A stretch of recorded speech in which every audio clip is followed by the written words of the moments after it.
Buenas noches, queridos alumnos de patología de la Universidad Nacional del Oriente. Soy el doctor Vanegas. Vamos a iniciar con los que son los videos hasta que podamos pasar clases. El tema de hoy día será trastornos hemodinámicos, enfermedad trombólica, shock. Ese es el tema grande. Pero decidí hacerle videos o temas, clases más cortas, para lo que no sea tan cansador, no sea tan aburridor. Entonces, porque la diapositiva completa son más de 100, entonces vamos a ir haciendo de a poco. Primero vamos a empezar con algunos conceptos básicos. Entonces, si ustedes se ponen a ver, vamos a buscar aquí láser, más claro. Bien, entonces para entender todo lo que es el tema de hoy día, que es enfermedad, trastornos hemodinámicos, tenemos que saber esta imagen básica, ¿no? Donde obviamente esto es una arteria, vaso sanguíneo, y esto está representado todos los compartimentos, donde tenemos el líquido intracelular, que es todo lo que está dentro de las células. Tenemos el líquido extracelular, el cual va a ser dividido en líquido intersticial y en líquido, que es el de aquí, el entre célula y célula, y el líquido intravascular, que bueno, es el que está dentro de los vasos en sí, ¿ya? Para entender cómo va a funcionar esto tenemos que considerar tres factores para los trastornos de hemodinamia. Primero, la pared vascular, que debe estar íntegra, debe estar correcta, no debe tener ninguna falla estructural ni funcional. Luego vamos a tener algo que es la presión intravascular, y esta presión intravascular lo que va a hacer es mantener que todo el flujo sanguíneo se quede dentro de lo que es el vaso y no se salga ni baje tampoco de intensidad. Y finalmente lo que es la bajamos un poquito la música, bajamos la osmolaridad, y el tercer factor es la osmolaridad, que la osmolaridad, me imagino que en fisiología lo tocaron el tema, es la cantidad de sustancia que tiene un disolvente, ¿no?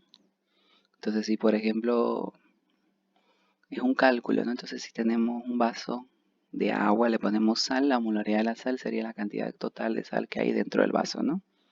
Bueno, continuando con la misma imagen, vemos ahí un coágulo. ¿Pero qué es un coágulo en sí o por qué aparece? Esto viene a aparecer cuando normalmente esto circula con toda tranquilidad, pero si hay una ruptura, hay un pequeño sangrado, el cuerpo está encargado de mandar sustancias, que luego vamos a ir identificando, para formar este tapón que se llama coágulo, para evitar que se pierda sangre de acá adentro hacia el siguiente espacio. Lo que vemos acá, ¿qué será? ¿Es un coágulo? No, no es un coágulo en sí, pero se denomina lo que es trombosis.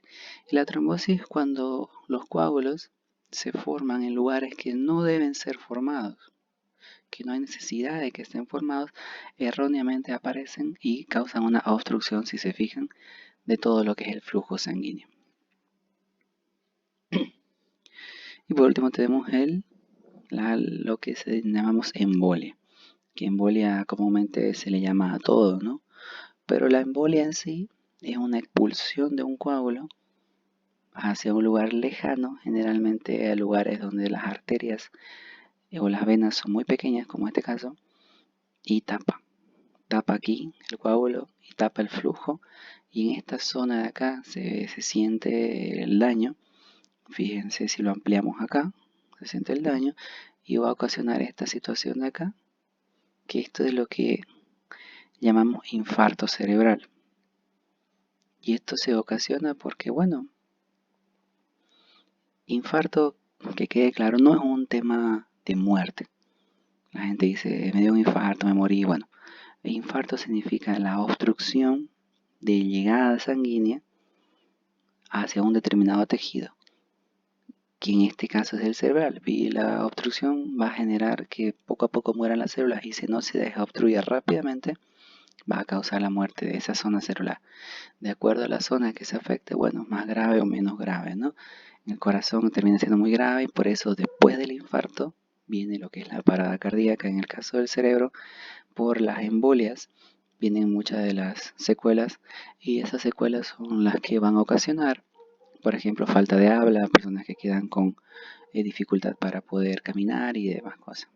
Bueno, entrando al tema directamente, ¿qué es el edema? El edema es un aumento de líquidos en los espacios tisulares, intersticiales o en las cavidades del organismo. Ese es un concepto claro y es pregunta de examen. ¿Qué es el edema? Aumento de líquido en los espacios tisulares, intersticiales o en las cavidades del organismo. Vamos a tener dos tipos de acuerdo a diversas estructuras, donde tenemos el edema que es localizado, que es una sola parte, por ejemplo, edema de una mano o edema de un pie, o el sistémico. Y cuando hablamos de sistémico, este se va a denominar anasarca. Entonces, si ustedes en su vida médica escuchan anasarca, ya saben, es una persona que tiene todo el cuerpo edematizado, hinchado, si quieren llamarlo de esa manera. Bueno, clasificación fisiopatológica del edema. En el libro de Robin, una tabla muy bonita, larga, y cuando es una tabla, cuando es algo largo, les recomiendo que ustedes vayan desglosando poco a poco, de ver primero los subtítulos y luego ir desglosando todo para que no se les haga muy pesado. Entonces, ¿cuáles son la clasificación de la fisiopatología del edema? Bueno, aumento de la presión hidrostática, disminución de la presión osmótica del plasma, obstrucción linfática o retención de sodio. Entonces, esas son la clasificación fisiopatológica del edema. ¿Por qué viene el edema? En otras palabras, es por aumento de la presión hidrostática, por disminución de la presión osmótica, obstrucción linfática y retención de sodio. Ahora bien, teniendo esos 4 puntos claros, no nos podemos olvidar que también viene el edema recientemente reconocido por inflamación, fenómeno inflamatorio. Ahora, aumento de la presión estática, que era el primer punto que aquí tenemos. Bueno, acá tenemos que el aumento de la presión estática, ¿por qué va a ser causado?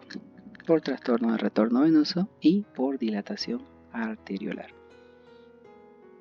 ¿Y qué causa trastorno de retorno venoso? Bueno, insuficiencia cardíaca congestiva, pericaritis constrictiva, ascitis, obstrucción o compresión venosa. Estas son las causas que causan trastorno de retorno venoso, que aumenta la presión hidrostática y que por consiguiente genera edema. Es por eso que cuando vemos una persona con CHAS, por ejemplo, tiene los pies hinchaditos, o una persona con problemas del hígado, también se ven estos edemas por este trastorno del retorno venoso. Y por dilatación arteriolar, ¿qué causa? El calor, la desregularización neurohumoral.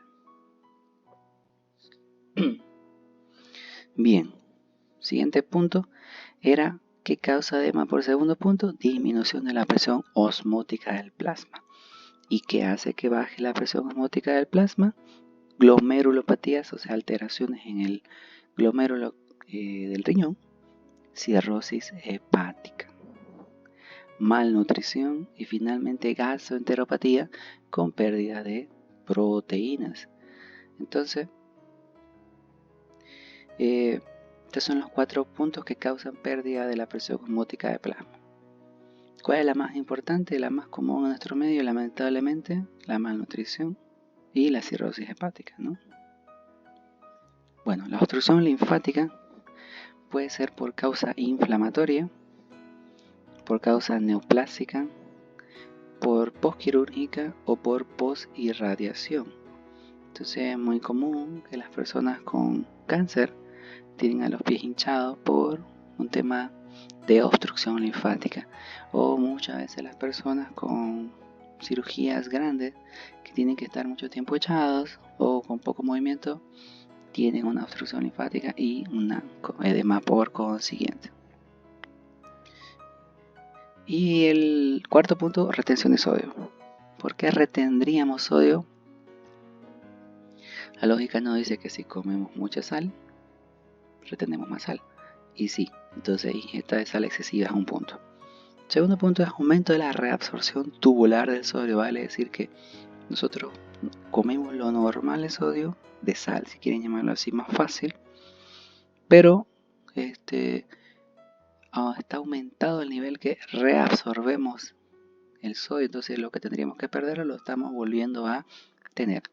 Hipoperfusión renal, ¿qué significa esto? Que el riñón tiene una dificultad para poder pasar los líquidos, las sustancias, y al haber este problema reduce la cantidad de eliminación de sodio y nos quedamos con sodio excesivo y con por coincidente aumento de la situación llamada edema. Y también aumento de la secreción del eje renina, angiotensina, aldosterona. Este es un eje que, bueno, se habla mucho en fisiología y en farmacología, donde muchos medicamentos antihipertensivos están dirigidos a inhibir este eje, porque si conocen el losartán, por ejemplo, es un ARA2, que es un antagonista de los canales, de la angiotensina 2, y por consiguiente evita que se retenga sodio. Al evitar retener sodio, la presión va a bajar. Y en la aldosterona y así, bueno, un mecanismo que en fisiología seguramente van a explicar mejor. De edema no es más.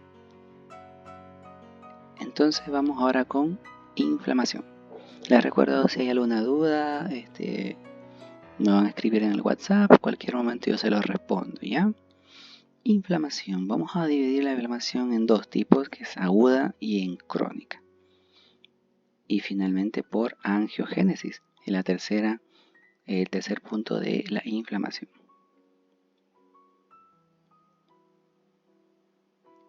Estas son la última causa, esta era la última causa de que causa edemas, hinchazón, como digamos, si quieren llamarlo así más fácil. Entonces son inflamaciones agudas, crónicas y por angiogénesis. En fin, avanzamos con lo que es la morfología de lo que es el edema. Tenemos el edema subcutáneo y edema de los órganos sólidos, el edema pulmonar y finalmente el edema cerebral. Ahí aparece, muy bien.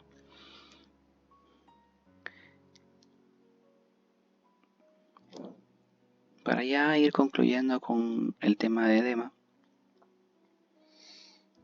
recuerden que todo aumento de líquido va a generar este tipo de morfología y de acuerdo a la zona va a ir siendo dividido, ¿no? Subcutáneo, pulmonar, cerebral y edema de los órganos sólidos. Muy bien, vamos con la situación de hiperemia y congestión. La hiperemia y la congestión tienen algo en común, que ambas son aumento del volumen de sangre en un tejido determinado. Entonces, eso es muy importante que tengamos bien claro. Aumento de volumen de sangre en un tejido determinado.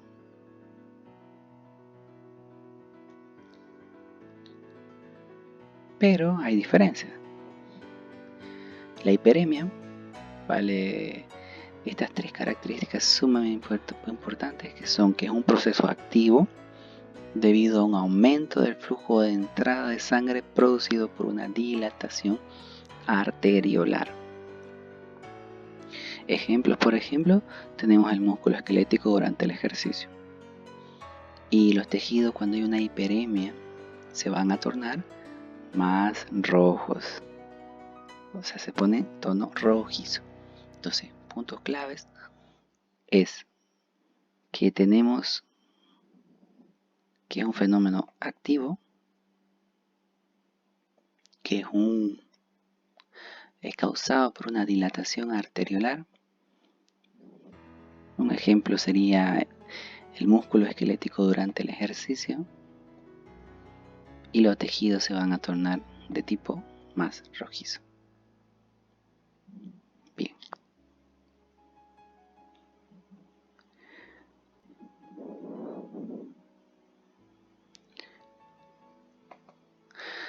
Ahora la congestión igual es un aumento de flujo sanguíneo, dijimos, pero este es un fenómeno pasivo y es causado por la obstrucción del flujo de salida. Si se fijan, obstrucción, perdón, aquí hay un error ortográfico, luego lo corregimos, por una obstrucción, el otro era por una dilatación arteriolar.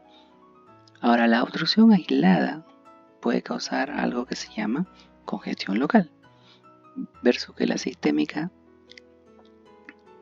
esta ya no va a ser por una congestión local, sino va a ser por una por un problema cardíaco, por ejemplo, ¿no? Y fíjense que el tono del color ya no va a ser simplemente rojizo, sino va a ser azul rojo. Bien, entonces aquí tenemos, por ejemplo, ¿cuál vendría a ser esto? Fíjense, dilatación arteriolar. Si vemos está de color rojizo, y entonces este de acá, ¿qué sería? Hiperemia. Y el acá tenemos que es una congestión por una obstrucción, color rojo azulado, y esto es una congestión. Muy bien. La morfología tenemos que es de tipo aguda y de tipo crónica. Siempre que hablen de algo agudo, se supone y lógicamente va a haber una situación crónica. La aguda es causada por distensión de vasos, órganos están hiperémicos y se asocia con edema intersticial. Entonces es más común que en la parte aguda exista hiperemia y en la parte crónica generalmente hay ya no hay simple hiperemia, sino que muchas veces hay ruptura capilar, hay hemorragias, hay atrofias e incluso hay una muerte de algunas células. Entonces, morfológicamente, de acuerdo al grado, si es aguda o es crónica, tenemos estas diferencias, ¿no? ¿Cuáles son los órganos que más sufren de esto? Los pulmones y el hígado. Generalmente estas dos estructuras son las que más sufren. Vamos a cambiar al láser, muy bien. Pulmones. Dijimos que afectan generalmente. Clásicamente son afectados por ¿quién? Por la insuficiencia ventricular izquierda de cualquier tipo. Si ustedes recuerdan anatomía, las venas pulmonares van a desembocar ¿en dónde? En lo que es la arteria pulmonar. Perdón, las venas pulmonares desembocan en lo que es la atrio pulmonar izquierda, Las venas pulmonares van a desembocar en el atrio izquierdo. Y el atrio izquierdo pasa al ventrículo izquierdo y finalmente son impulsados por la arteria aorta. Entonces, si falla la parte izquierda del corazón, el pulmón no va a poder botar todo y se va a congestionar, se va a llenar de flujo excesivo patológico. En su forma aguda presenta congestión y en su forma crónica ya presenta tabiques edematosos y finalmente hay fibrosis pulmonar. Bien. Ahora, el hígado generalmente afectado ¿cuándo? Cuando hay una insuficiencia del corazón derecho. ¿Y por qué? Si ustedes se ponen a pensar, la anatomía, la vena que pasan por todo el cuerpo, igual por el hígado, que sube la vena cava y sube, ¿hasta dónde? Hasta la aurícula derecha. Y la aurícula derecha pasa al ventrículo derecho. Entonces, si esto falla, el hígado tiene un proceso de regurgitación y de afectación total. En menor proporción también hay cuando hay una obstrucción venosa, hay casos también, pero es mucho menos. En la forma aguda hay distensión de la vena central del hígado y de los sinusoides, generando una degeneración hepatocita de tipo central. Y ahora en la forma crónica, los hepatocitos se encuentran deprimidos, se coloca de color rojo pardo en comparación con el hígado circundante, que es de tipo color tostado, no congestionado. Este fenómeno tiene un nombre interesante que es el hígado de nuez moscada. Recuerden este dato. Muy bien. Microscópicamente, ¿qué hay? Hay una necrosis centrolobular, hay una pérdida de hepatocitos y una hemorragia. Y en la congestión intensa de larga duración puede haber incluso algo que se llama fibrosis hepática. Muy bien. Cuando sucede una congestión cardíaca muy grande, esto va a ocasionar un problema hepático. Entonces la falla del hígado va a estar totalmente causada por el corazón, por eso es que llamamos una cirrosis de tipo hepática. Bien. Bueno, congestión, hiperemia, dudas me mandan al WhatsApp sin problema, como ya dije, ¿no? Bien, vamos a avanzar con el tema de hemorragia. Lo que es la hemorragia es la extravasación de sangre después de la ruptura de un vaso. Ese es el concepto de hemorragia. Como todos los conceptos, muy importante tenerlos claros para que nosotros podamos entender la patología posterior, ¿no? Hay una situación que es muy utilizada en nuestro medio, que es el hematoma. Tengo un hematoma. Bueno, el hematoma es una hemorragia que es de tipo externa o es limitada a un solo tejido, a un pequeño tejido. La diferencia entre una hemorragia, digamos, grande y un hematoma no puede ser grande, no puede ser de varios tejidos, tiene que ser un solo tejido y también puede ser de tipo externo. Hay diferentes tipos de hemorragias, las cuales van a estar clasificadas en 4 puntos, en 4 clases, y esto va a ser siempre de acuerdo al tamaño de la hemorragia. Cuando nosotros hablamos de petequias aquí, hablamos de hemorragias bien diminutas, de 1 a 2 milímetros en la piel, también en membranas mucosas o superficie serosa. Y esta se produce cuando hay un aumento de la presión intravascular. ¿Se acuerdan el primer dibujo? Presión intravascular tenía que estar normal para que todo esté normal. En este caso aumenta la presión intravascular. Además baja lo que es las plaquetas y la fusión plaquetaria defectuosa. Se imaginan, si hay menos plaquetas, los factores de coagulación también son menos. Al haber menos factores de coagulación, estas petequias se hacen evidentes porque hay una pequeña hemorragia, como dijimos antes, de 1 a 2 milímetros en la piel. Lo que es la púrpura, el segundo punto, son hemorragias de mayor tamaño, mayor a 3 milímetros, se producen por las mismas razones que las petequias, recordemos, y también se produce una púrpura por un traumatismo local, por una inflamación llamada vasculitis, o también por un aumento de la fragilidad vascular, que hay enfermedades que causan esto, ¿no? La amiloidosis es la que más comúnmente es utilizado este criterio. Tercero es la equimosis. La equimosis o equimosis son hematomas subcutáneos debajo de la piel de mayor tamaño, ya no son en milímetros, sino son en centímetros, 1 a 2 centímetros. Y esta equimosis se produce clásicamente después de un buen traumatismo, pero cualquiera de las situaciones que hemos ido hablando la pueden exacerbar. Por ejemplo, una trombocitopenia, que dijimos, baja plaquetas, bajo los factores de coagulación, inflamación vascular local. Todo esto puede ocasionar que la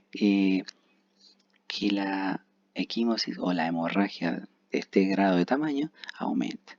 Y finalmente, por la localización, bueno, cuando son grandes hemorragias, de acuerdo a la cavidad que lo toma. Entonces, si por ejemplo toma el tórax, se va a llamar hemotórax.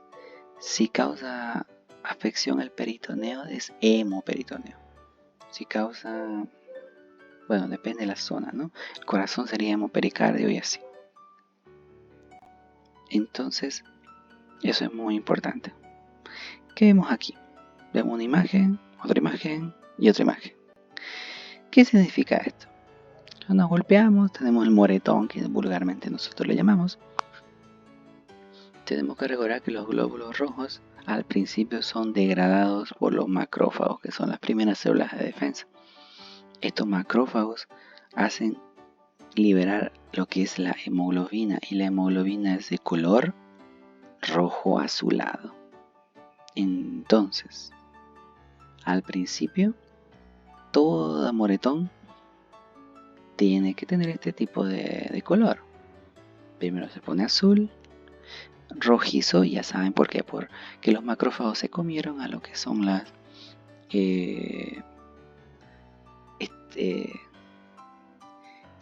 degradaron, mejor dicho, lo que es la hemoglobina, y este tiene otro color. Ahora vemos acá, esto es un color más verdoso. Bueno, esto se da porque posteriormente esta hemoglobina, si ustedes ya avanzaron en fisiología el ciclo de las bilirrubinas, la hemoglobina va a ser transformada en biliverdina, y obviamente que la biliverdina y la bilirrubina, ¿qué color van a tener? Color verde. Entonces un color no es verde puro, sino un color azulado, un poquito verde, y entonces tiene este aspecto. Y finalmente los moretones, ¿qué color se hacen cuando ya las personas sabemos que estamos por terminar? Dicen, ya se me va a ir el moretón, es porque está de otro color. Y este color va a ser básicamente color de tipo amarillo, pardo, pálido, como ustedes quieran llamarlo, pardo, dorado, dice su libro de Robin. Y bueno, es el último paso causado este color por algo que se llama la hemosiderina, que ya es lo último del fenómeno de las hemorragias pequeñas llamadas hematomas, y esta situación que todo el mundo llama morete y todo esto. Bueno, la hemostasia y la trombosis, siguiente tema, y siguiente slide, perdón.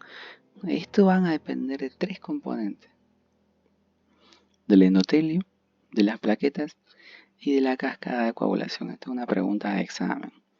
¿De qué depende la hemostasia y la trombosis? Bueno, del endotelio, de las plaquetas y de las cascadas de coagulación. Sus 3 factores importantes. Y finalmente, bueno,